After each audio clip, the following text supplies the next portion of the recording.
네, 오늘은 이제 4주차입니다. 오늘 단기 선교와 타문화권 커뮤니케이션이라는 주제로 오늘은 이제 강의를 하게 되고요. 작년 분들에게 처음에 배부됐던 훈련 일정이 조금 이제 다르신 것 같아요. 그래서 오늘이 이제 타문화권이고요. 다음 주가 최우천 선교사님이 오셔서 강의를 하시는데 주제는 다를 겁니다. 주제는 선교와 영적 전쟁은 저희 청년들이랑 먼저 2주차 때 저희가 했고요. 그리고 나서 그 다음 주에가 아마 장한주 목사님께서 태국 김봉국 선교사님 사역을 브리핑해 주실 거예요. 왜냐하면 그 사역을 우리가 알아야 어떻게 돕고 그 사역에 대한 그림을 그리고 기도로 준비를 할 수가 있거든요.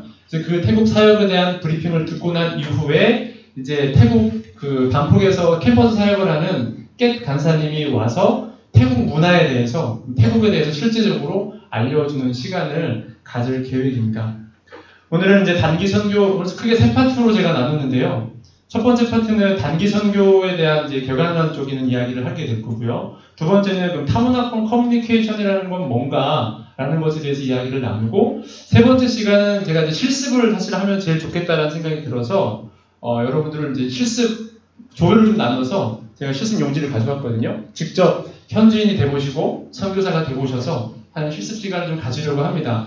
근데 가장 일단 외부 강사를 볼 때는 강의가 1시간이고요. 내부 강사를 할 때는 50분이에요. 그게 내부 강사가 할 때의 장점이죠. 10분 좀 줄어듭니다.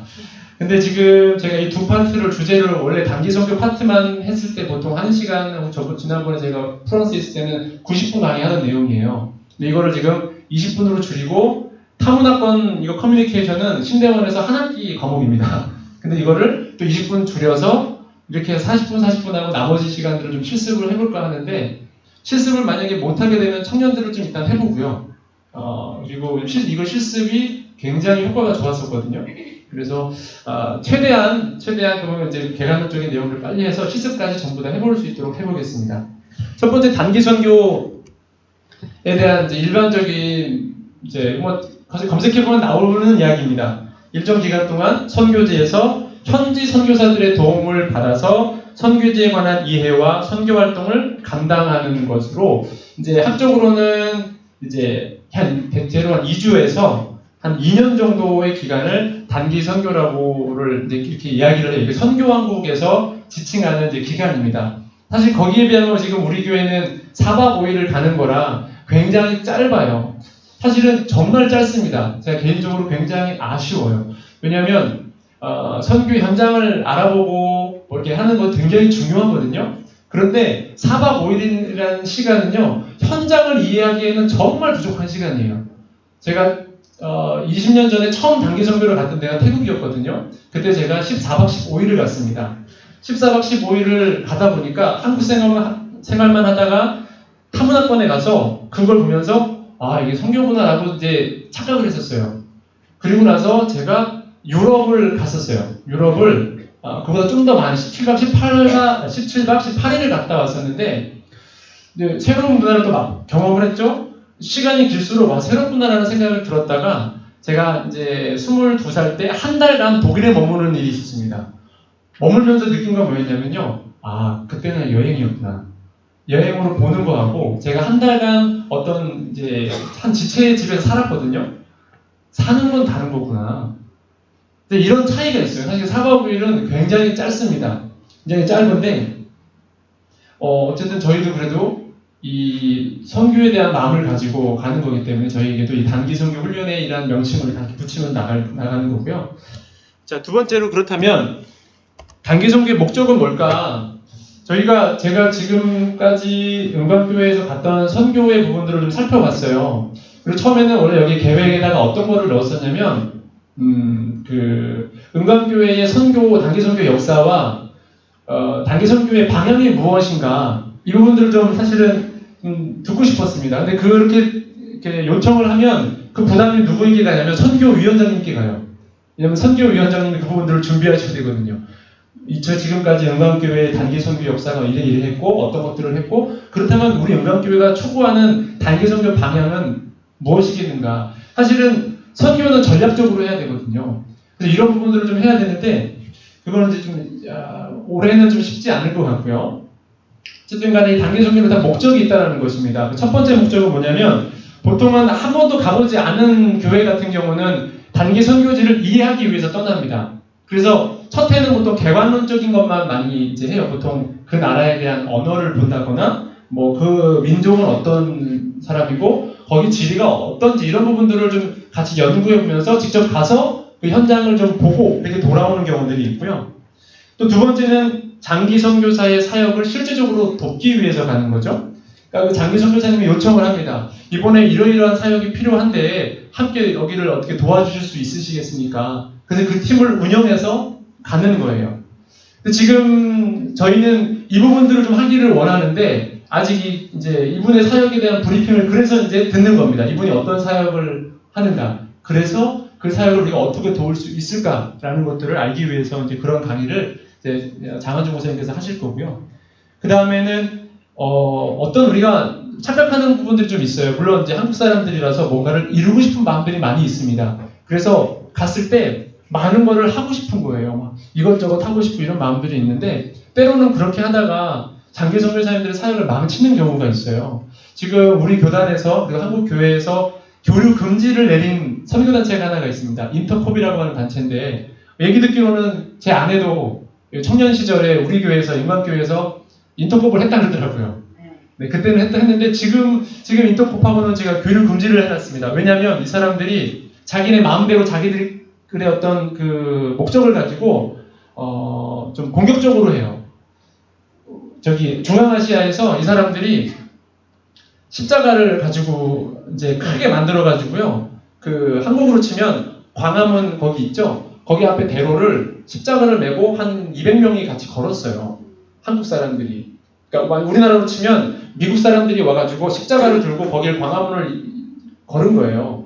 근데 거기가 이슬람권인데 그 사람들이 그걸 걸어갔단 말이죠. 그래서 이슬람권에 있던 비밀 경찰들이 이걸 다 이거 기독교인들이 많다는 얘기다. 그래서 다 색출해내가지고요. 10년 동안, 20년 동안 잠잠히 조심히 사역했던 분들이 다 쫓겨났어요. 그러니까 이런 열정이 있다 보면은 오히려 장기 선교사님들의 사역을 방해할 수도 있다는 거예요. 그래서 원칙 첫 번째는 뭐냐면요. 선교 현장에 가면 무조건 그곳에 있는 선교사님의 말을 듣는 겁니다. 왜냐면 우리가 어떤 경험이 많을 수도 있어요. 여기 현장에서 예를 들면 농업, 저희 여기서 벼농사도 해보고 사과나무도 해봐서 지식이 많을 수도 있습니다. 그런데 그 나라는 풍토가 다를 수 있어요. 그분의 어떤 여기 현지 농민들이랑 무엇을 하려고 하는데 제가 한국에서 이런 걸 했었습니다. 그래가지고 도와줬다가 현지인들 상처를 준다거나 농사를 망칠 수 있는 그런 일들도 있거든요. 그러니까 원칙 첫 번째는 현지에 가면 무조건 현지 선교사님의 말을 듣는 것이 원칙입니다. 그래서 어쨌든 이 사역보다 이 세 번째 것도 굉장히 귀해요. 선교사들을 격려하고 위로하기 위한 것. 요거는 이제 나중에 또 다른 부분에서 같이 언급을 할 텐데요. 선교사님들이 첫 번째로 각오하는 게 뭐냐면 잊혀짐입니다. 저도 9년 전인가요? 그때 처음에 갔을 때 잊혀짐을 가장 먼저 각오를 했어요. 아니나 다를까 떠나기 전에 기도할게요, 편지 보낼게요, 찾아갈게요, 연락하겠습니다 이랬던 사람들이요. 저희 있는 7년 6개월 동안 한 두세 사람 연락했나? 거의 연락을 하지 않아요. 근데 이해가 돼요. 저도 한국에 와서 살다 보니까 한국의 삶이 굉장히 바쁩니다. 굉장히 바빠가지고 눈에 안 보이면 그 사람 멀어지는 거죠. 그래서 이해를 해요. 그러다 보니까 굉장히 외로워요. 외롭고 이제 어떤 경우에는 지원도 깜빡하는 경우들이 있어요. 그러니까 현지 선교지 교회 그 선교 현장에서 특히 큰 성탄절날 자기 파송교회에서 아무것도 보내주지 않으면요 굉장히 초라해집니다. 옆에 선교사님 이제 파송교회에서 애기들이 꼬깃꼬깃 글씨를 써요. 이상한 글씨로 선교사님 힘내세요. 뭐 하는지도 모르는데 애들한테 써요. 그런 것도 쓰고 자기가 있던 물건들을 넣어가지고 양말도 주고 이런 것들 해가지고 보내오면 선교사님들이 그걸로 위로를 받거든요. 우리 기억하고 있구나. 감사합니다. 남미에 계신 선교사님들은 워낙 교류가 너무 멀잖아요. 그런 분들은 라면 박스 온 거 가지고 펑펑 오신 분들도 있으세요. 그만큼 외롭고 이렇게 하시니까. 그래서 우리가 그냥 가서 특히 우리 장년분들 많이 계신데요. 시니어 선교사들의 역할들이 그런 게 있더라고요. 선교사님들의 그 고통을 다 이렇게 애환을 들어주는 거예요. 사실 저희가 한국에 오면요 얘기할 데가 없어요. 왜냐하면 저희가 올 때 어떻게 하냐면 그냥 페이스북이나 이런 데다가 저희 몇 날 며칠 날 들어갑니다. 이것만 알리고요. 그냥 파송교회나 협력교회 목사님들한테만 전화해서 이번에 들어가게 됐습니다. 이러고만 하고서는 이제 아무런 연락을 하지 않아요. 왜냐하면 와서 연락을 사적으로 그냥 전화를 하잖아요. 그러면 상대방 측에서 굉장히 부담스러워합니다. 이 선교사가 와가지고 또 어렵다고 또 나는 진짜 우리 힘든데 어떡하지? 굉장히 부담스러워해요. 심지어 제 친구가 지금 이제 사역하고 목사였어요. 저는 너무 반가워, 목사가 돼서 너무 반가워서 그냥 제가 전도했던 친구거든요. 저보다 먼저 목사가 된 거죠. 그래서 너무 반가워서 전화를 했는데요. 이 친구가 한국 살면서 많이 변질됐나 봐요. 무슨 일이야? 첫마디가 제가 4년 만에 와서 전화했는데 무슨 일이야?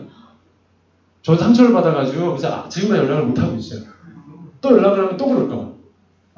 아무튼 선교사들이 그래서 어떤 저희 선배 선교사님이 이런 글을 얘기하더라고요.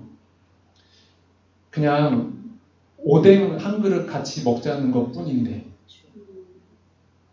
그러니까 친구랑 만나서 그냥 오뎅 먹으면서 그 추억을 얘기하고 싶을 뿐인데 사람들이 자꾸 이 연락을 이렇게 좀 막 거부하는 그런 분위기가 있는 거죠. 그래서 왜냐면 선교사들이 할 말이 되게 많아요. 한국에 들어오시면. 그곳에 있었던 여러 은혜와 또 애화가 이런 것들을 많잖아요. 그러면 현장에서 이제 가셨을 때 특히 사모님들은 사역에서 정말 사각지대에 놓여져 있거든요. 그 다음에 아이들 가서 그 아이들이랑 이야기해주고 또 그 사모님들 그냥 이야기 들어주고 아니면 그분들 그냥 맛있는 밥 한 끼 가서 해주고 한국 음식으로 해주고 이런 것 하나가 선교라는 거예요. 이 선교사님들을 격려하고 위로하는. 저는 사실 이런 걸 꿈꿨는데 MK들 사역을 좀 하는 방법들 중에 여름이 되면 선교사님들은 바쁩니다. 팀들이 많이 가잖아요. 그런데 선교사님은 바쁜데요. 사모님하고 애들은 방치가 됩니다. 방학인데 아빠는 맨날 나가 있고 맨날 바쁘셔. 방학인데 집에 맨날 그냥 가만히 있어야 돼요. 그래서 어떤 아주 또 한 목사님이 그걸 보시고 아이디어를 짜신 거예요. 교회에다 광고를 내셨어요.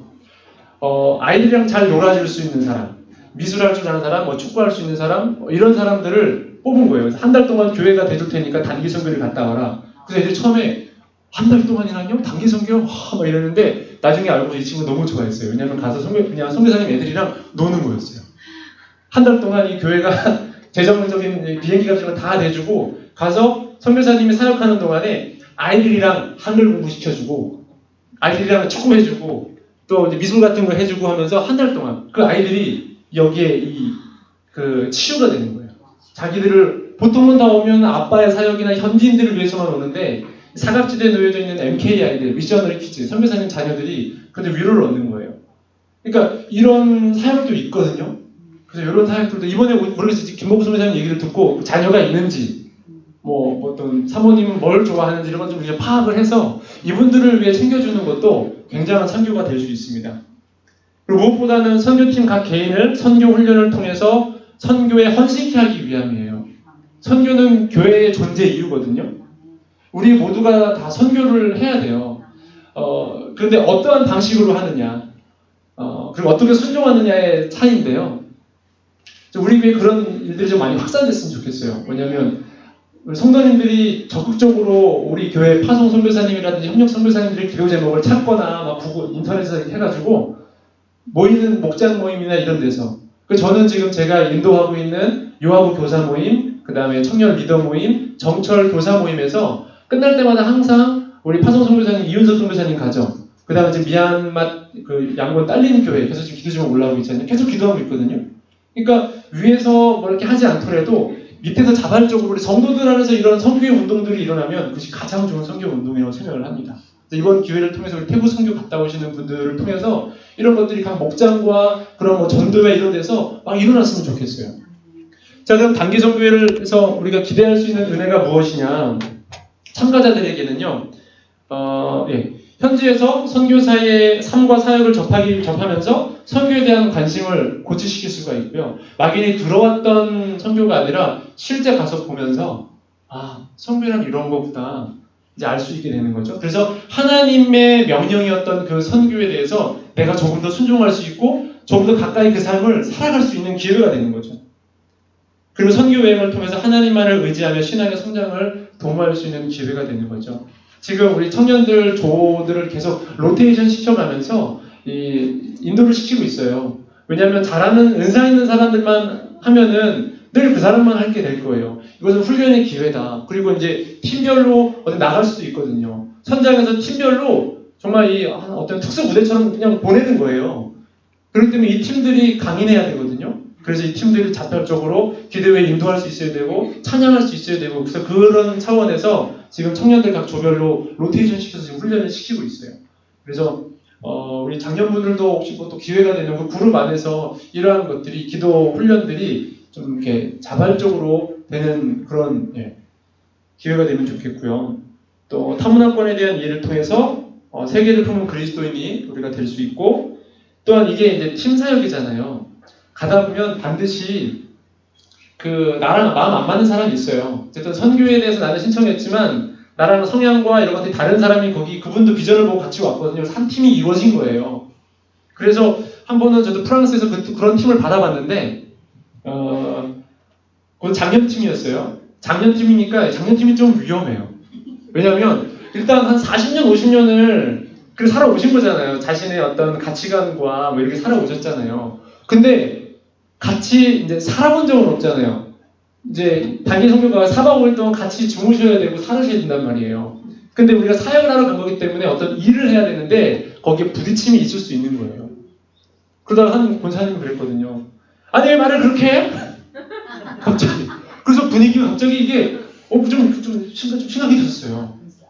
근데 그분들이 그래도 이제 기도하시는 분들이어서 한 분이 이제 그분들을 좀 조정을 해서 마지막에는 아름답게 끝냈는데요. 사실 그때 그 빈틈 때문에 지금도 제가 이제 그 교회에 왔던 의정부 광명교회라는 교회예요. 10,000명 정도 되는 교회인데 기도로 선교하는 교회거든요. 거기는 성도들이 다 선교예요. 자기들이 알아서 이번에 어느 나라 교회에서는 이렇게만 나요. 이번에는 여기 나라 갑니다.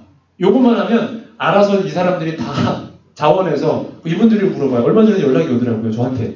뭐냐면 이집트에 이번에 가게 됐는데 이집트에 혹시 아는 선교사님 있으십니까? 저한테 물어보는 거예요. 그래서 저는 처음에 이거 보통 교육자들이 해야 되는 일인데 성도님들이 하시네. 그러니까 여기는 이게 이제 된 거예요. 성도님들이 그런 선교에 자발적으로 움직이고 하는 일들이 막 되는 거예요. 아무튼 그런 교회다 보니까 근데 끝나고 나서 이제 제가 방문했었거든요. 그래서 그 팀들이 모였는데 그때 권사님은 왜 그래? 했더니 이 권사님은 안 오셨어요. 아무튼 그때 갈라지게 가지고 이게 또 팀 사역을 배울 수 있는 기회라는 겁니다. 팀 사역은요, 내 거 주장하면 절대 안 돼요. 여기 교회에서도 마찬가지지만 이 팀의 대장, 우리 교회의 머리 대신 예수 그리스도, 과연 정말 예수님이 원하시는 일인가, 명하시는 일인가, 그거면 비록 나와 성격은 맞지 않더라도 내가 지금 한 번도 해보지 않은 일이라 할지라도 순종하고 갈 수 있어야 된다는 거죠. 그래야 교회가 화목하고 하나됨이 계속 가는 거죠. 그래서 요한도 그렇게 기도를 하잖아요. 우리의 하나됨이 흔들리지 않도록 하게 해달라고. 이미 우리는 사실은 예수 그리스도 안에서 하나가 되었거든요. 한 형제가 됐는데 이 약한 마귀 같은 놈들이 우리의 틈을 타서 자꾸 우리를 갈라놓잖아요. 그래서 요한복음을 보면 17장의 그 기도의 내용이 우리의 하나됨을 흔들리지 않게 해달라는 그런 기도 제목이죠. 팀 사역을 배우는 기회가 되고요. 또 열방을 향한 하나님의 마음을 배우고 또 이게 준비하면서 개인의 은사를 발견할 수도 있습니다. 다양한 은사들. 어떤 사람들은 정말 보니까 안마를 굉장히 잘하는 은사분도 계시더라고요. 제가 예전에 2012년에 제가 왔을 때요. 선교사로 있을 때 왔을 때 그때 저희 장인어른이 돌아가셔가지고 장례식을 할 때 어떤 분이 저를 안마해 주셨었거든요. 근데 저는 지금 그 안마를 잊지를 못해요. 그러신가? 아무튼 그냥 이렇게 만지셨는데 와, 이 은사. 네. 참 이런 귀한 은사도 발견되고 또 이제 보니까 우리 찬양 해보면서 우리도 찬양할 수 있구나 이런 것도 발견하고요. 다양한 은사도 어떤 사람들은 그 뒷정리를 굉장히 잘하는 은사도 있더라고요. 이렇게 하고 다 그냥 가요. 근데 한 사람은 늘 남아가지고 뭐 남 이렇게 떨어진 거 없나 이렇게 보는 사람들도 있어요. 그런 사람들 때문에 모두가 다 우리가 그 사람이 없었으면 다 욕먹을 뻔했는데 그 한 사람이 있음으로 인해서 거기는 뭐 처음과 끝이 깔끔하네. 와서 온 대로 깨끗하게 하고 가네. 이런 얘기를 팀이 듣는 거죠. 그런 은사들을 또 발견할 수가 있고요. 무엇보다는 혹시 가시면서요, 선교의 소명을 좀 확인해 보는 기회가 되면 좋을 것 같아요. 하나님, 선교에 대해서 내가 순종하겠다는 건 알겠는데, 나는 어떤 선교를 할까요? 나는 뭐, 물질로 할까요? 아니면 내가 1년, 어떤 분은요, 그 휴가 기간을 계속 선교지로 가시더라고요. 첫 번째 선교지를 갔다가 은혜를 받은 거예요. 그리고 내가 선교에 함께 해야 되겠다는 생각을 가지고 물론 그 친구는 아직 이제 청년입니다. 청년인데 지금 4년 동안 계속 가고 있어요. 제가 전에 서울에서 사역했던 교회 한 청년이었는데 여름방학마다 어디 간대요. 교사인데. 그래서 교사인데 어디가? 그랬더니 사실 제가 이러면서 이제 선교지에 한 일주일 이상을 머무는 거예요. 그래서 그거 하면 오케이. 선교지에 간다는데 선교사 출신이 보내줘야죠. 그래서 이런 사람들도 있더라고요. 자기가 직장 생활하면서 이렇게 열심히 번 돈 가지고 그 휴가 때 가서 선교사님들 가서 뭐 정말 선교사들이 사역에 더 집중할 수 있도록 쉽게 말하면 좀 이렇게 허드렛 일을 해주는 거예요. 청소를 한다거나 설거지를 한다거나. 제가 22살 때 단기 선교사로 처음 프랑스에 가서 1년 동안 있으면서 했던 게 뭐냐면 그거였어요.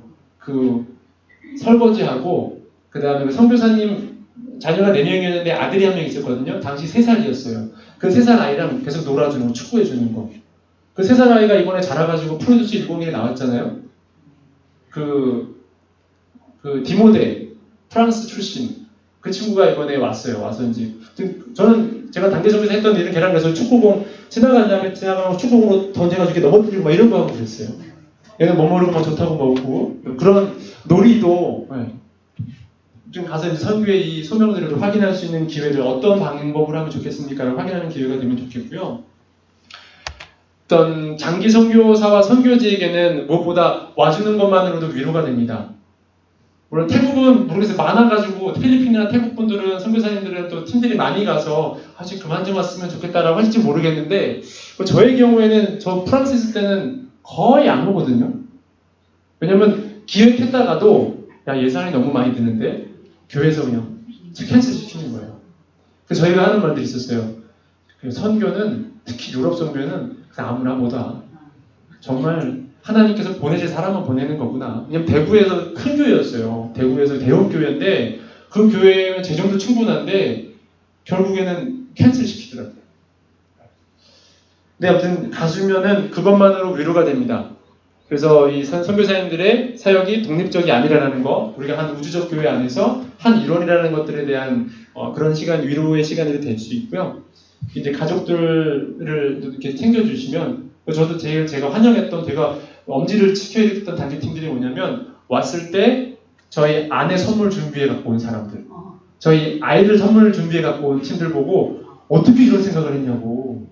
보통 제가 초반 한 3년 동안에는 대부분 제 선물만 갖고 와요. 왜냐면 김윤기 선교사가 있다라는 것만 아니까 일단은 거 와가지고 저한테 필요한 뭐 두꺼운 책이나 뭐 이런 거 주고 가요. 근데 그것도 감사했지만 어느 순간에 보니까 아이들 챙겨주는 사람들이 있더라고요. 그래서 참 성숙한 팀이다. 성숙한 팀이다. 그래서 이번에 저희가 반드시 알아내야 됩니다. 김범국 선교사님은 아이가 과연 있는지, 그 사모님은 어떤 성향이신지 뭐 이런. 그리고 미래 장기 선교사 자원을 확보하는 기회가 되죠. 아까도 말씀드렸다시피 그 청년이 계속적으로 가잖아요. 한 번에 맺어진 이 기회를 통해서 계속적인 선교의 자원들이 이렇게 이어지는 거예요. 그러니까 전략적으로는 그것도 좋습니다. 한 지역을 계속 우리가 보내는 거. 물론 그 선교사님이 어떤 전략을 갖고 있어서 여기 정말 필요합니다라는 요청을 했을 때 그걸 계속 거기에 보내는 거. 그리고 나서 이제 거기가 어느 정도 기반이 되었을 때는 또 다른 지역으로 보내는 거. 이것도 전략이기도 해요. 그리고 무엇보다는 교회와 공동체에게 이 선교 갔다 온 보고와 간증을 하게 되잖아요. 준비하면서 있었던 일들. 그래서 교회에요. 이 선교에 대한 것들이 있을 때 이 계속 살아나는 분위기가 있습니다. 그래서 제가 한 목사님은 이제 강남에 개척을 하셨어요. 강남에 개척하는 거는 거기는 목사들의 무덤이라고 합니다. 강남에서 개척한다는 거. 근데 이분이 개척을 했는데 살아나고 있어요. 그 교회는. 어떻게 하냐면 3개월에 한 번씩 선교팀을 보내더라고요. 그러니까 교회에서 1년 내내 선교가 살아있는 거예요. 선교가 살아있으니까 뭔가 계속 역동적이야. 역동적이에요. 우리 교회는 다행이죠. 왜냐면 지금 저희 담임 목사님 뭐 한 달 또는 두 달에 한 번씩 선교지를 가시잖아요. 가서 우리가 또 듣게 되고 기도하게 되고 이것도 정말 그 교회 입장에서는 되게 중요해요. 우리가 1년에 한 번만 가는 게 아니라 계속 꾸준히 이런 텀을 내가지고 가서 교회에 우리가 선교하고 있음들에 대해서 교회가 살아나게 되고 또 파송교회 선교지 이해와 필요를 구체적으로 알게 하죠. 근데 이게 이제 주의사항의 부분들을 넘어가면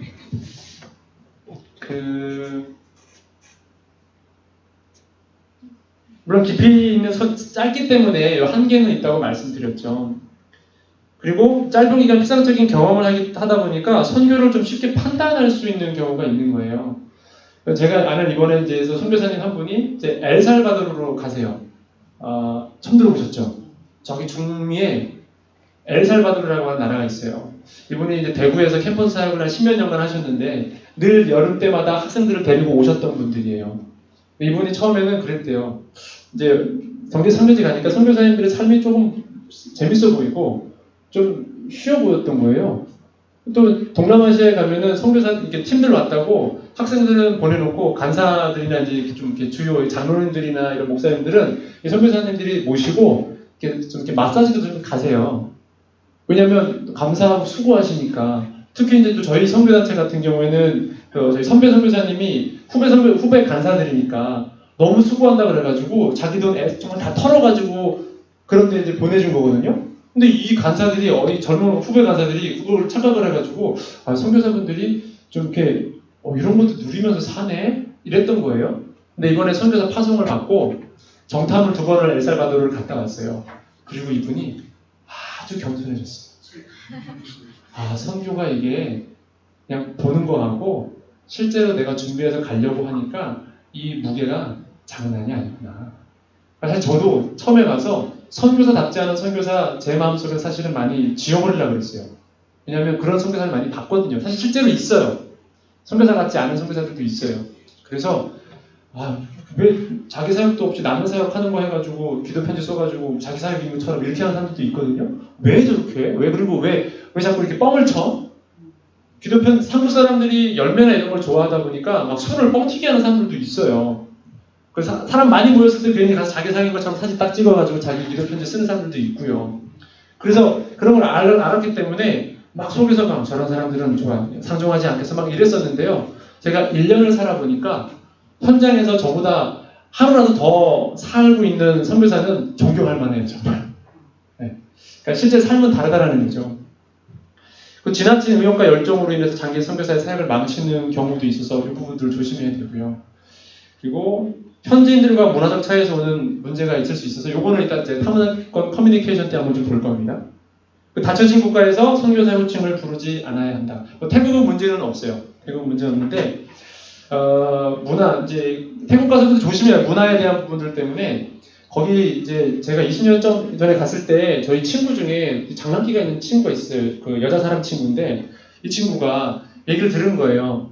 태국에는 소승불교죠. 그분들이 수행을 하잖아요. 근데 여성들과 접촉을 하면요 일주일 동안 또 그 훈련에 들어간대요. 그래가지고 이 친구가 눈에 보이는 스님들마다 괜히 excuse me 하면서 다 만진 거예요. 아무튼 그때 20살이어서 20살 청년이랑 그 얘기를 듣고 나름 그런 거 있잖아요. 어릴 때는 뭐 기독교 우월 그래서 타문화를 완전 다른 종교를 완전히 정말 이렇게 막 무시해버리고 이런 식으로 나간 거예요. 가가지고 막 불교니까 괜찮아 이러면서 막 가서 고생 좀 해봐 스님 이러면서 했던 거죠. 20살 이 청년이. 네. 아무튼 또 태국에서는 제가 알기로는 머리를 쓰다듬으면 안 돼요. 영혼이 머리에 있다고 생각을 해서 이거 쓰다듬으면 상당한 신뢰입니다. 그래서 가서 어린애들 귀엽다고 아유 이렇게 했다가는 그 집 부모님들한테 아주 밤에 몰래 끌려갈 수도 있습니다. 네. 아무튼 이 문화를 좀 이해하셔야 되는데 단기 선교가 실패하는 원인들이 좀 있겠죠. 개인적 동기가 바로 서지 않고 있을 때, 그 다음에 팀 안의 목표가 분명하지 않을 때, 우리가 이번에 처음 이렇게 단기 선교 훈련 가기 전에 8주 정도의 강의를 하는 이유도요, 바로 이 개인적 동기와 팀의 목표를 세워나가기 위함이에요. 그냥 방문하는 게 아니거든요. 그리고 훈련되어지지 않을 때 단기 선교가 실패합니다. 한번 태국 갔을 때 이제 훈련되지 않은 학생들이 왔어요. 그 선교사님은 뭘 보여주려고 갔냐면 태국의 음란함을 보여주기 위해서 방콕 한 시내에 사창가를 데리고 갔어요. 우리들을. 가면 신기하죠? 방콕 거기에 이쪽 사창가인데 여기에만 전신주 주래요. 새들이 가득해요. 즉 밑에는 새똥이 가득해요. 여기는 그렇지 않더라고요. 선교사님은 이걸 보여주고 싶어서 갔는데 보여주러 갔다가 그 훈련되지 않은 그 학생이 그 흔히 말하는 삐끼에게 걸린 거예요. 끌려간 거예요. 사창가로. 나중에 가고 간 거예요. 그냥 얘 찾느라고 엄청 고생했었어요. 물론 갔다가 도망 나오긴 했어요. 뭐 사고가 일어난 건 아니었는데 훈련만 되지 않으니까 그런데 가도 정말 그냥 자기 멋대로 행동하거나 이렇게 돼요. 훈련 가시면 절대로 현지 선교사님, 그 다음에 그 팀장, 인솔자 절대 순종해야 됩니다. 그래야 사고가 나지 않습니다. 그리고 또 한 가지를 그 선교지와 선교사들을 판단하기 시작할 때 이게 좀 실패의 원인이 될 수도 있는데요. 좀 이렇게 안타까운 이야기인데 좀 그 선교지에 갔다가요. 이제 그 필리핀 같은 경우에 제가 듣기로 이윤수 선교사님이 당했던 이야기인 것 같아요. 그 한번 왔었다 그러더라고요. 근데 그때 그 교역자가 지금은 타교에 가 있는데 갔다 와서 뭐라고 소문을 퍼뜨렸냐면 뭐 거기 잘 살고 계시던데 집도 좋고 이렇게 얘기를 하신 거예요. 치안 때문에 필리핀이나 태국에 있는 선교사님들은 그 흔히 말하는 그 경비들이 있는 그런 빌리지에 삽니다. 치안 때문에. 그래서 거기 살았는데 거기 갔다 왔던 교육자가 에휴, 그 선교사님 뭐 나보다 좋은 집에 살고 뭐 이렇게 얘기를 해버린 거예요. 그런 식으로 얘기를 해버린 거야. 선교지를 도우러 가셨던 분이 선교지를 완전 그래서 저희 장모님이 저한테 얘기하시더라고요. 절대 집 사진 보여주지 마. 왜냐면 제가 힘들게 살았었어요. 제 소원이 뭐였냐면 결혼해서 첫해 소원이 일어서서 샤워하는 게 소원이었었어요. 저희 집이 그 오삭방 거기여서 제가 언젠가 치매가 오면 이때를 탓하리라 그랬어요. 맨날 하다가 부딪히고 샤워를 어떻게 했냐면 이렇게 앉아가지고 이렇게 해야만 했었어요. 그래서 우리의 소원은 일어서서 샤워하는 거. 그 수련회 있다 그러면 다 챙겨갔어요. 때타올 이런 거 가져가지고 막 물을 다 뜨겁게 쓰고 막 이랬었거든요. 그렇게 살다가 저희는 집 때문에 고생을 되게 많이 했거든요. 집 때문에 프랑스에 못 있고 안신년을 떠나게 된 것도 그래서 그러다가 간신히 하다가 겨우 정말 놀라운 집을 기도했던 집을 얻었어요. 근데 물론 한국으로 치면은 20평이 안 되는 집이에요. 근데 그 전에 저희가 맨날 이런 집에서 살다가 그런 데 가니까 막 되게 궁궐 같은 데 사는 것처럼 되었거든요. 좋다고 막 얘기하니까 저희 장모님께서 절대 그 사진은 웬만하면 보여주면 안 돼. 왜냐면 그 이윤서 선교사님 때가 그런 일들을 당한 게 있으셔가지고 왜냐면 이해는 돼요. 성도님들의 마인드가 선교사는 무조건 가난해야 되고 힘들어야 되고 고생해야 되고 병이 있어야 되고 막 이런 게 그래야만 은혜를 받으시더라고요. 그래서 저는 좀 다행이에요. 그죠? 좀 뭔가 불쌍해 보이잖아요. 좀 뭔가 먹이고 싶고 막 이런 몸이어서 저는 좀 다행이었는데 아무튼 이런 인식들 때문에 선교사들에 대한 어떤 판단을 이렇게 하기 시작하게 되면 오히려 선교사실을 돕는 게 아니라 망치게 되는 일이라는 것을 저희가 김봉무 선교사님은 저희랑 어떤 관계인지 저는 자세히는 모르겠어요. 근데 갔다가 또 거기 뭐 캠퍼스 사역하는 거 보니까 뭐 괜찮으시겠네. 우리가 뭐 도와줄 필요 없겠는데 뭐 이런 식으로도 말이 나오면 그건 굉장한 선교지에 우리가 신뢰를 하는 겁니다. 그래서 그럼 어떻게 하면 도울까? 선교사들 중에 부유한 선교사들도 필요해요. 제가 아는 분은 그래서 스포츠카 끌고 다니시더라고요. 왜 우리 선교사들이라고 항상 같은 가격인데 왜 맨날 옛날 차를 꼭 봉고차만 끌어야 되냐? 그러면서 봉고차 가격이면 같은 가격이니까 물론 그분 캐나다에서 사역하시는 분이어서 캐나다에서 대학생 사역하시는 분이어서 이분이 스포츠카를 대학생 사역하니까 사역 정말 잘하셨어요. 중요한 건 사역이지 그게 아니거든요. 네. 그래서 저희 아내가 많이 저는 백화점만 가도 제가 뭐라 그래가지고 많이 시달려서 그랬었는데 저도 이제 2003년 좀 자유해지겠습니다. 저를 NC 백화점에서 만나셔도 저는 자유하겠습니다. 자, 단기적으로 실패하는 단기 선교에 대한 부분들을 좀 이야기를 했고요. 사문화권은 이제 문화에 대한 부분들, 지난주에 유상현 간사님 왔을 때 아프리카 어떤 나라는 이 등짝 스매싱이 인사라 그랬잖아요.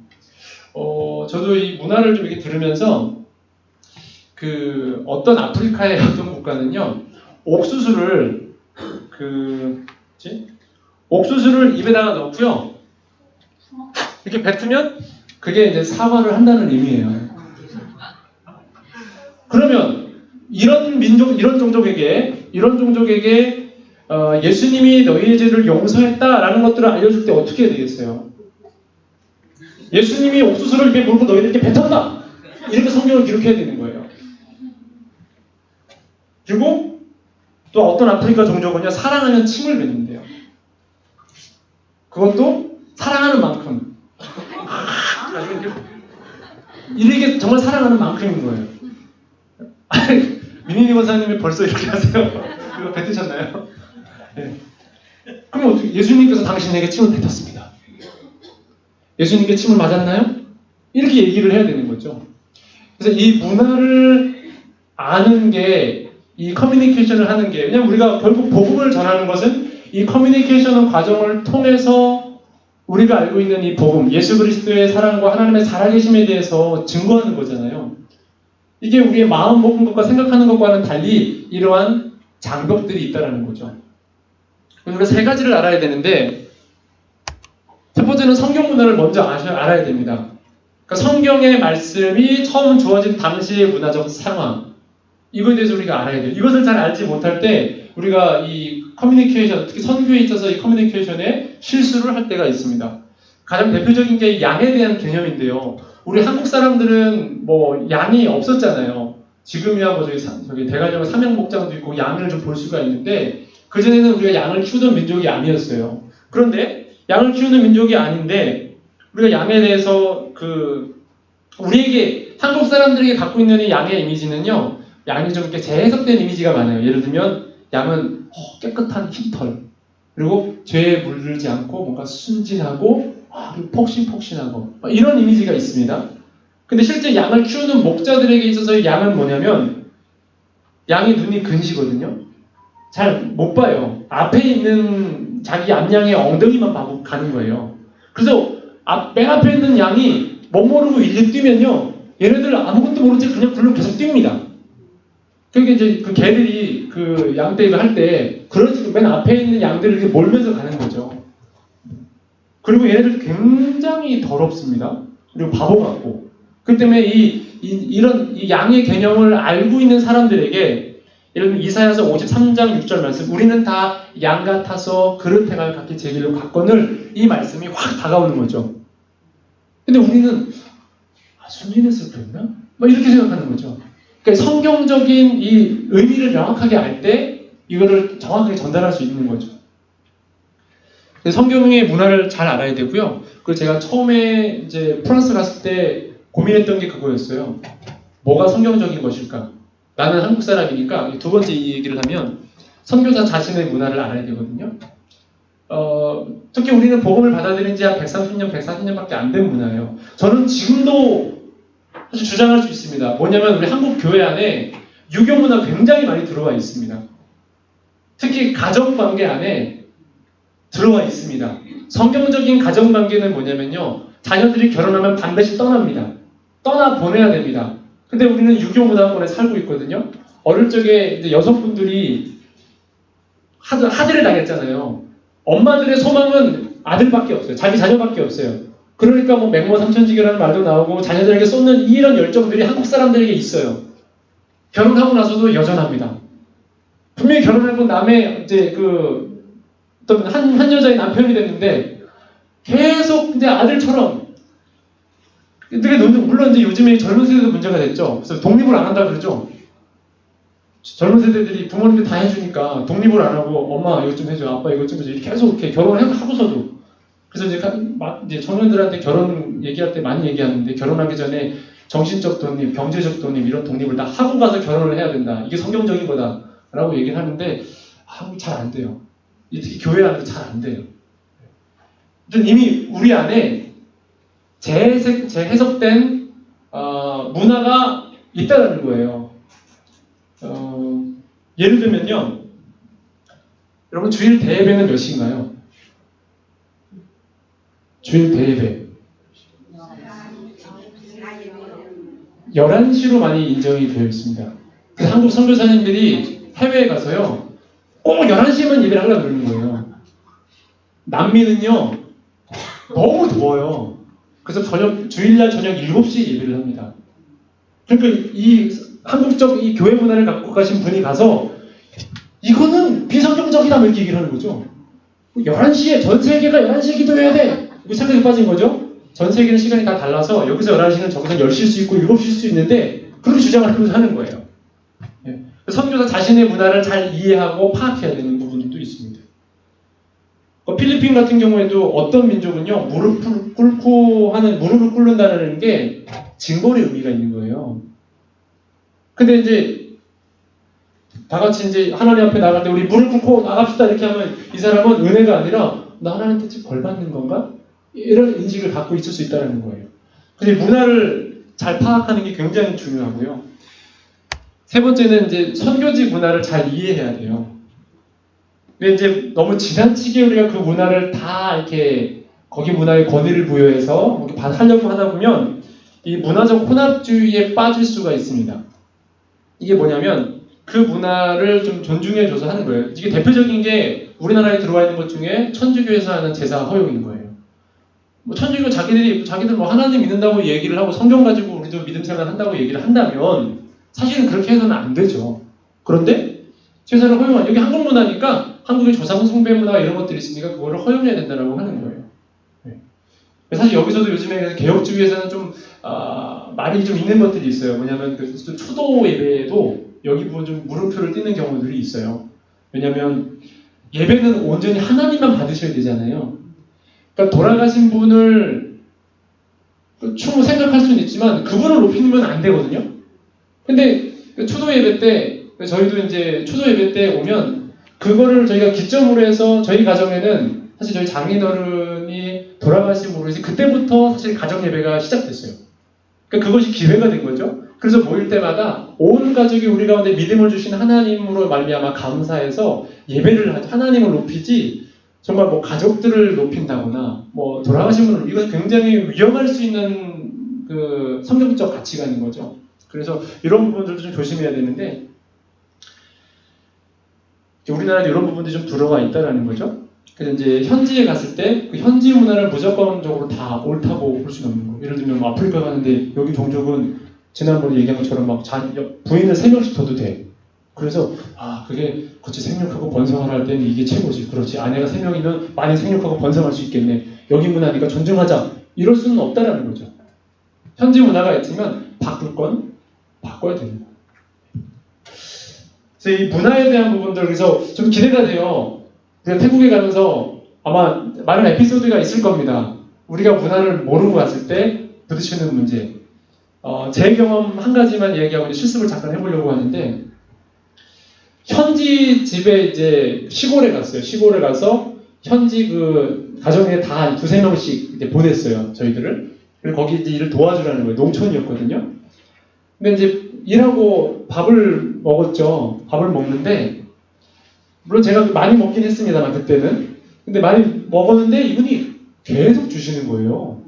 그래서 근데 그런 게 또 있잖아요. 마치 그 신방 가면 목사님들의 곤욕이라고 하죠. 신방 가면 신방이 여러 개 있을 때 그걸 다 맛있게 먹어야 되잖아요. 그러면 이 신방 대접하시는 분이 상처 입을까봐. 선교지도 마찬가지 그렇게 해서 가서 이제 방문하면 그 잘 먹으라고 했거든요. 웃으면서.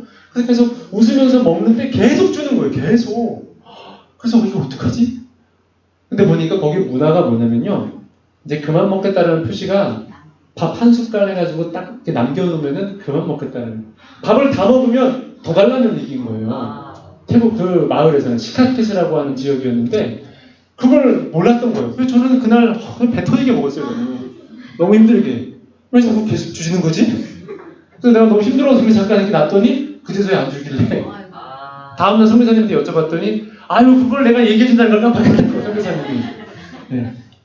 아무튼 뭐 이런 문화들이 있는데 아마 좀 어쨌거나 좀 다른 문화가 있을 거예요. 그래서 그런 자충우돌할 수 있는 그런 에피소드가 좀 있을 것 같고요. 제가 이번에는 그래서 한 15분 정도가 있을 것 같은데 실습을 좀 하려고 하거든요. 4개의 팀을 좀 나누려고 해요. 장년부 2팀 나눠주시고 청년부 2팀 좀 나눠주세요. 한 팀은 현지인이 돼볼 겁니다. 그리고 한 팀은 선교사가 돼볼 거예요. 제가 몇 가지 언어들을 준비해 왔어요. 그 언어로만 소통을 하시는 겁니다. 한국말 하시는 거 아니고요. 그리고 문화가 달라요. 제가 이 현지인들에게 너희들의 문화는 이거다라고 얘기를 해줄 거예요. 그리고 선교사 하시는 분들은 그 문화가 뭔지를 모를 거예요. 언어만 갖고 들어갑니다. 근데 언어만 갖고 들어갔을 때 어떤 일이 벌어지는지 한번 경험을 한번 좀 이렇게 해보는 게 좋을 것 같아가지고 2개 조로 좀 나눠 주실 수 있겠습니까? 청년 여기 그러니까 청년들 1조, 2조, 3조가 여기 이쪽에 있고 4조, 5조가 이쪽으로 오세요. 앞쪽으로. 그리고 장년분들도 2개조로 좀 나눠주셔서 저 뒤쪽에 한 조, 그리고 이 왼쪽 뒤쪽에 한 쪽 되시면 좋겠습니다.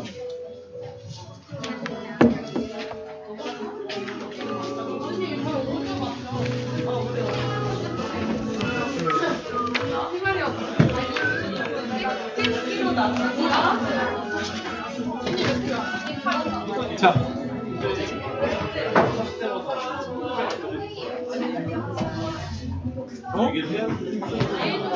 계속 어떻게 됐어요? 처음부터?